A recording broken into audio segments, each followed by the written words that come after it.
কাল রাতে দক্ষিণ দিনাজপুর জেলার তৃণমূল থেকে 10টি পরিবার বিজেপিতে যোগদান করলো। তাদের হাতে দলীয় পতাকা তুলে দেয় চৌধুরী মহাশয় সহ অন্যান্য নেতৃত্ব।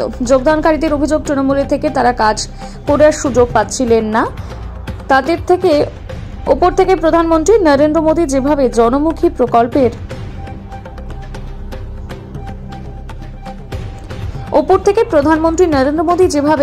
জনমুখী প্রকল্পের কাজের সূচনা করে যাচ্ছেন তা দেখে গতকাল সন্ধ্যায় তৃণমূল ছেড়ে তারা বাধ্য হয়ে বিজেপিতে যোগদান করেন প্রায় শতাধিক মানুষ।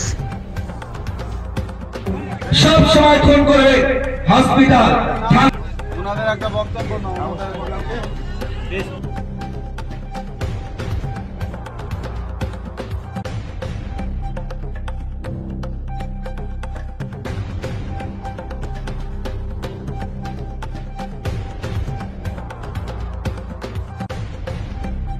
আজকে দেখলাম আপনারা যোগদান করালেন, কাদের যোগদান করালেন, কি জন্য করালেন?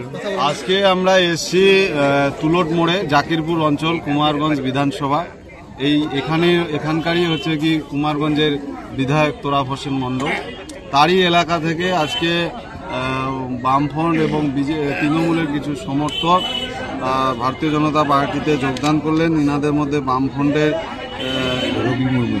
রবি মুর্মু, মতিয়াস রহমান, তুফান মন্ডল, আইজুল মোল্লা সহ এরকম 10 জন ব্যক্তি এবং তাদের যে পরিবার, এই নিয়ে 40 জনের ব্যক্তি আজকে ভারতীয় জনতা পার্টিতে যোগদান করলেন।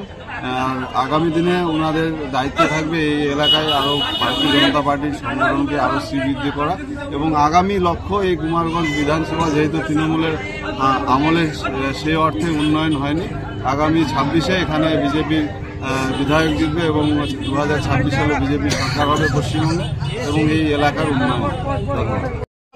দাদা, আপনি বিজেপিতে দেখলাম অনেকজন মিলে বিজেপিতে যোগদান করলেন, কেন যোগদান করলেন? বলতে নরেন্দ্র মোদীর কাজের দেখে সন্তুষ্ট হয়ে আমরা বিজেপিতে যোগদান করলাম। আপনার কোন পার্টি করতেন? আমি বামপন্থ করতাম। আপনার নাম? স্বয়ন বর্মন।